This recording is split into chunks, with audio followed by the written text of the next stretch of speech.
God bless you. It's certainly great to be alive in God's country. Well, when I say God's country, I mean the area in which we are ministering.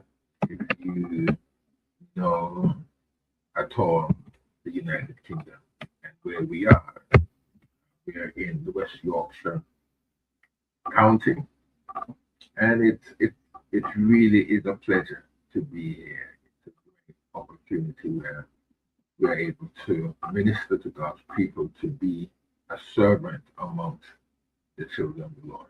And I'm glad to be here. It's a beautiful day, warm, comfortable.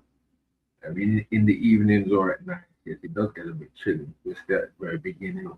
I believe it is the beginning of spring now, more or less. So it's not as yet in the throes of summer or anywhere near summer at this moment. Of God's grace and God's mercy come upon us. I give Him praise. And I trust and I hope that you also, wherever you may be, you are feeling and experiencing the blessing of the Lord. We're going to go straight on into what it is that we're doing. We're looking at one verse, verse 15 of the,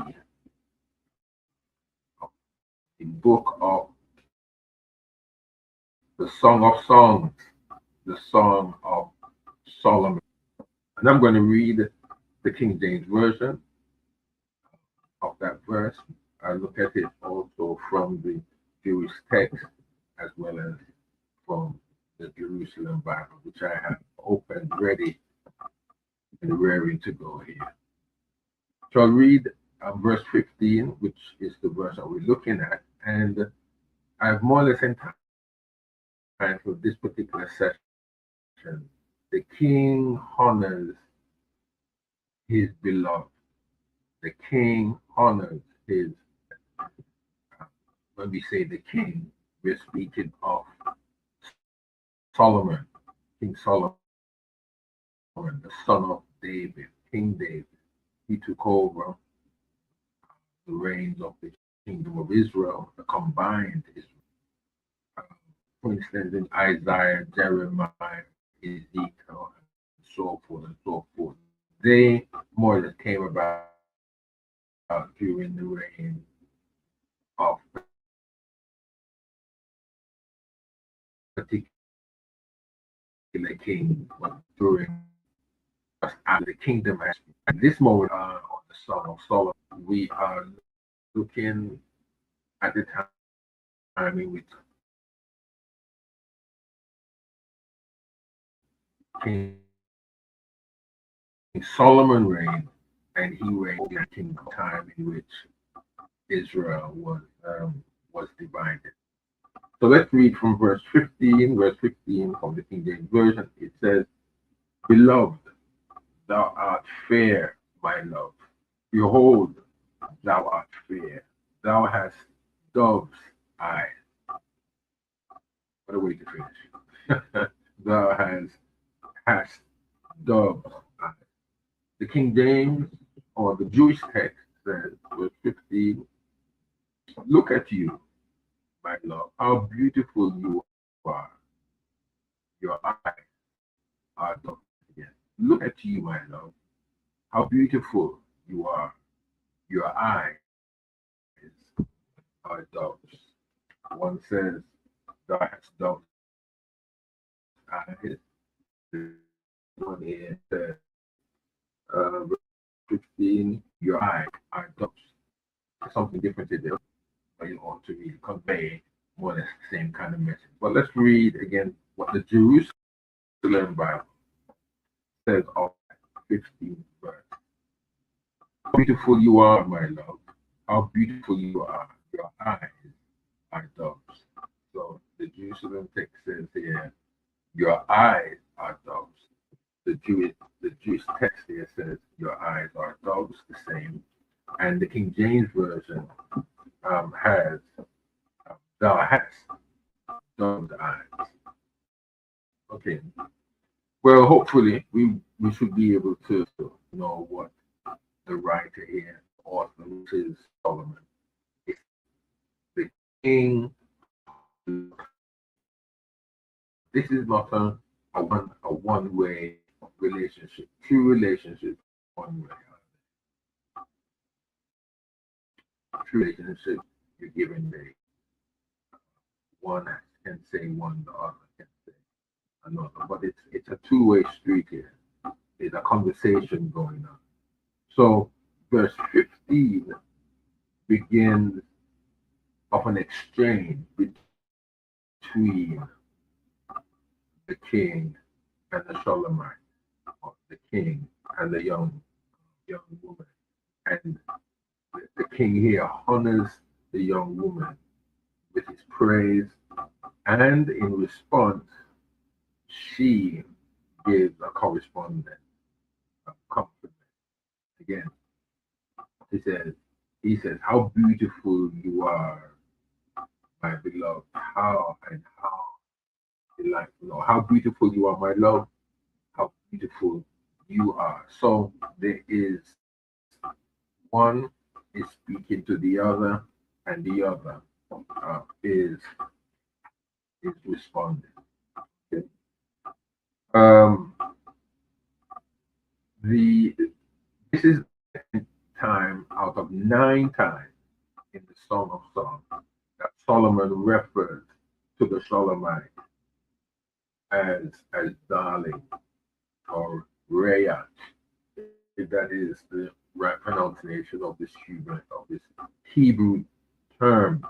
This was his preferred term of endearment for her. It is a word that refers to an associate or companion, and the king Solomon's use of it throughout the song shows how delighted he was that she was to be his life. And I think that is any man that has fallen in love with his with a woman. Yes, I think we need to stress that. Not a man with a man. No. No. But here it's a man with a woman sharing his life partner. And it's God ordained. Anything outside of that arrangement, outside of that relationship is not ordained by God. We need to reinforce that strongly. Yes, we need to, as first of all, as men and servants of God, as women and servants of God, we cannot support any other type of relationship other than a man with a woman and a woman with a man. So, the word darling, behold, thou art fair, my love. Behold, thou art fair. So, the reputation of how fair or beautiful she was expresses his utter awe of his loveliness or of her. Again, just go back a few verses before now, and you will see the word of what um, of how Solomon here expresses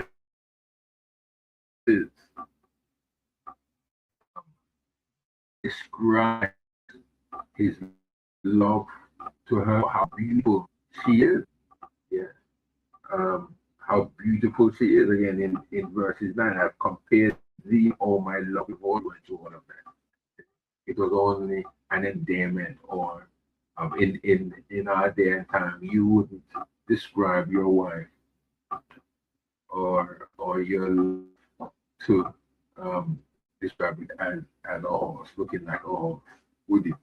Probably some of us men wouldn't live to to say sorry. But in those days, as I did explain, to to, to have a horse back then, it was only kings or monarchs or wealthy people who had horses. It was a sign of wealth, great wealth.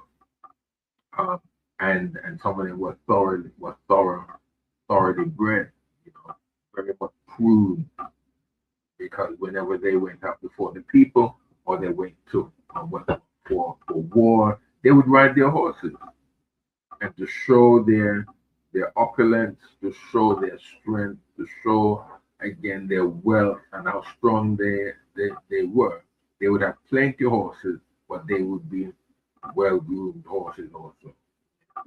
So don't think it's strange here when we read these things in the scriptures. It's not a sign, or should it ever be thought of, that they will be rude to each other. No, it was words or such that they were only to describe that it was a pleasure for them to fall in love with such beauty, to have them or to have the individual around them, because it showed that they were wealthy. They felt as if they were wealthy. It showed that they were wealthy individuals. Again, to have a beautiful woman such as this woman, dark, olive looking, her eyes like dove, like dove's eyes and such. She must have been strikingly very beautiful, very beautiful. Yeah. So I think we've got to look at it in those terms. Okay. Um, but yes, but the repetition of fair, beautiful was expressed as an utter awe of her loveliness. Okay. The Hebrew word for behold, sometimes to be translated wow. Yes, behold, wow, thou art fair. In our language, we said, wow, what a beautiful woman. We all would understand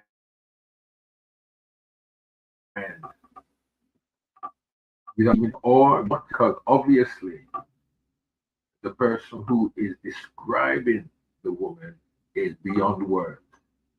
And probably this is what Solomon seeing this woman. And obviously, because he was king, because again he was up and as the wisest of all kings and the richest of all men in the world, he could get any man or any woman, sorry, or anything that he wanted, put it that way. But he could get any beautiful woman, and this woman obviously was a wow, wow, thou art fair, my love.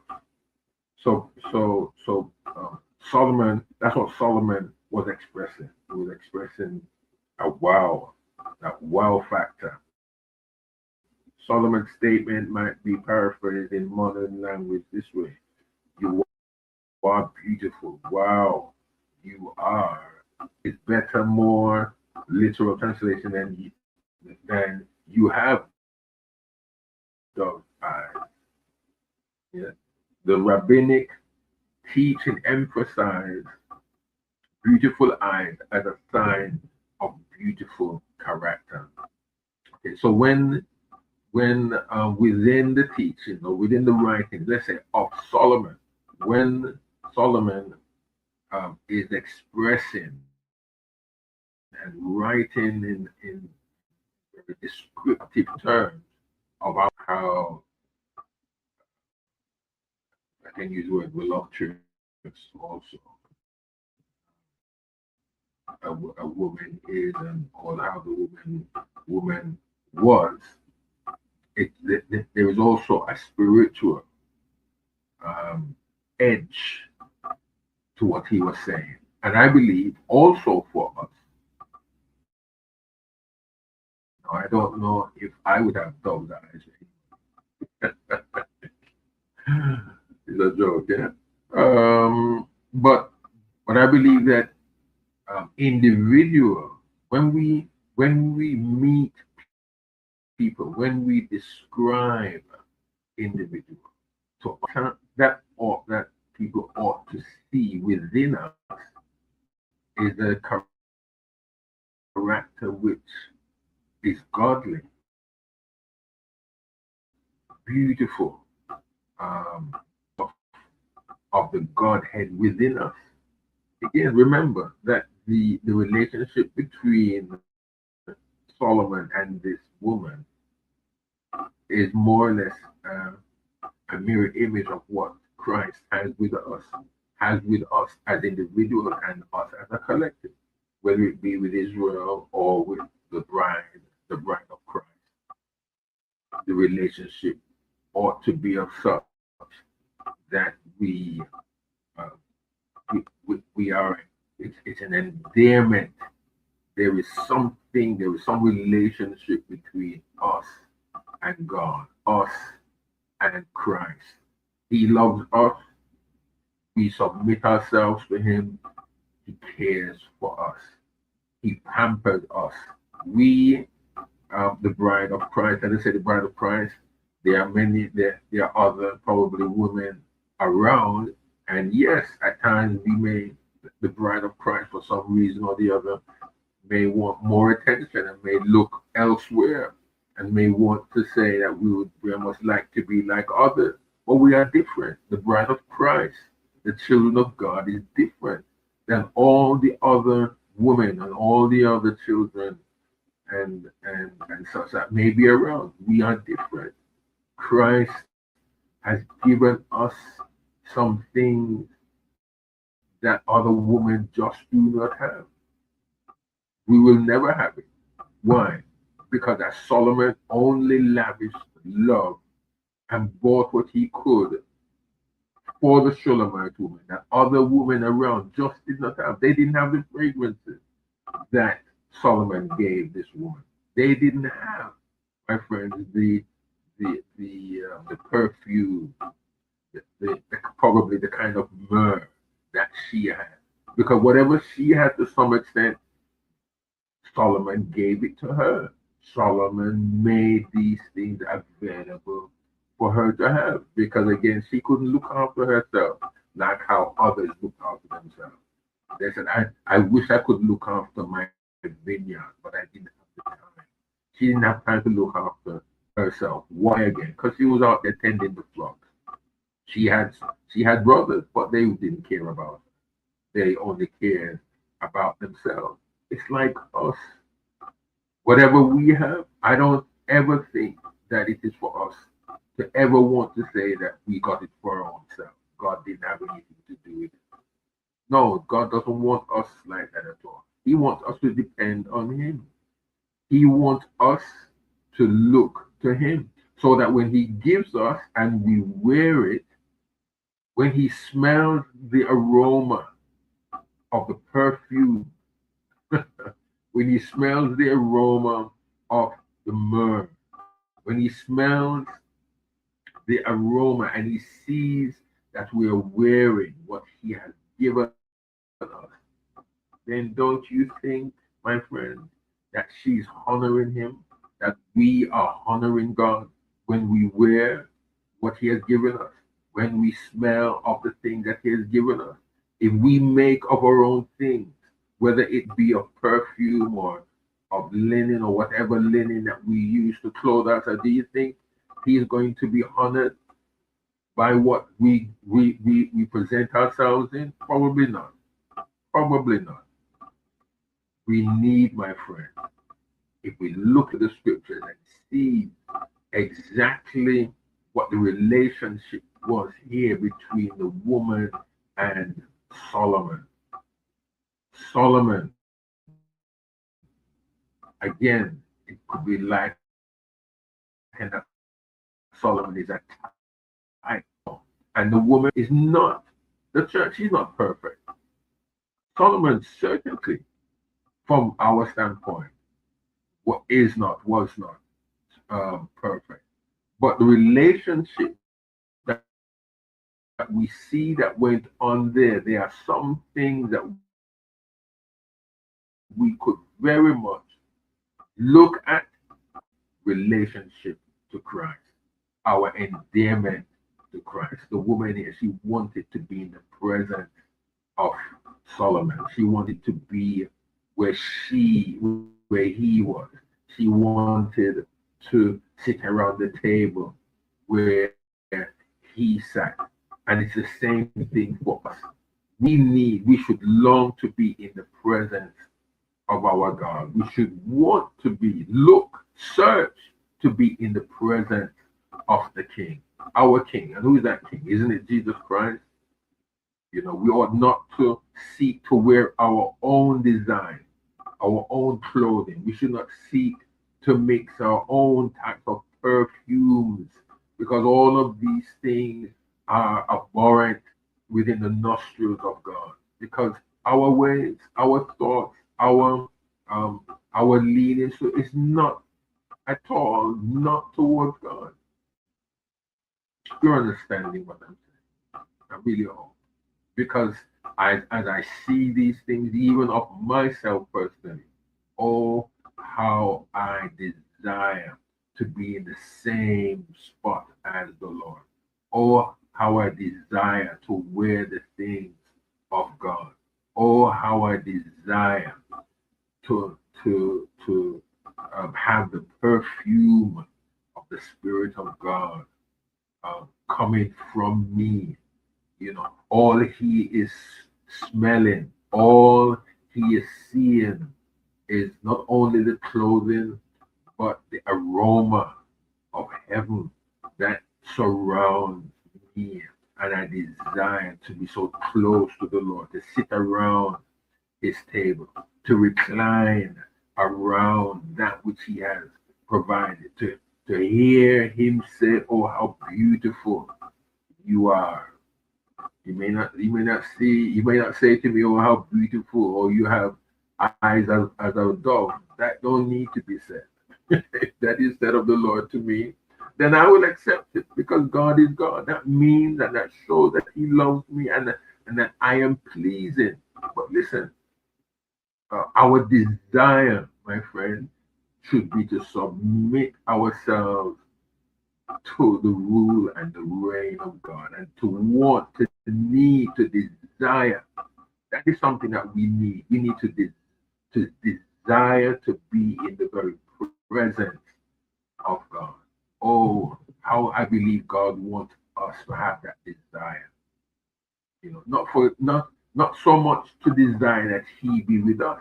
And yes, that would be great. That would be lovely. Wouldn't it would be great to know that the Lord desires to be in our presence. And yes, he does, but the desire has to be with us, because when we desire, when we put away our foolishness, when we put away our filthy rags, when we see who and what we are and the material in which we are of, we will desire, we will do what it is necessary to be in the very presence of the King. And when I say we will do what is necessary, I mean we will humble ourselves. And the humility is more than just saying, "I am humble." It is much more than saying that humility is a part of my life. It is more about the doing. Humility is more about the doing. It is more about um, the, the the the the way how we position ourselves in the very presence of the King. May God bless you. I trust and I hope that as you have read this one verse, verse 15 of the first chapter of the Song of Songs, that you will meditate and that you will change the position in order for God to be delighted in us, in order for the Lord to say, "Wow." The wow factor. If God had the wow factor, once we hear that wow coming from God, I don't think nobody else has to say, because everybody else is not going to say wow. You understand? It's like a woman. Like a woman betrothed to a man. It doesn't really matter what other men say of her. If the man that she desires stands before her and says, "Wow, you are beautiful," that's it. The man probably could ask for anything, and she would give it. She would strive to make her man happy. Why? Because he is just overthrown with the beauty, not only of how she has presented herself, but the beauty of her character And I believe that that is what it needs from us. That's what God needs from us. Not just how we present ourselves, because there are many beautiful women out there that look beautiful. Oh yeah, you'd want that woman, you know, on every single day you walk the street. But you let that woman open her mouth. Let her say something. Let her express. And man, you in both speed will just catch your legs and you'll run as far and as fast as you can. Because the beauty is not only in how people present themselves, but beauty also is how they deal with individuals, how they deal with situations. Their character is much more. And there are some individuals, my friend, who may not dress, but it's the character of the individual that just takes your breath away. They're beautiful. They are wonderful. Again, that wow factor comes into play. Not because and only because of what it is that they have dress themselves in, but the inner beauty of the individual, whether that be man or woman, that beautiful personality, character shines through, and you just love to be in the presence of. May God bless you. God keep you. May His face shine upon you today and give you that peace people cannot give, and certainly if you do have it,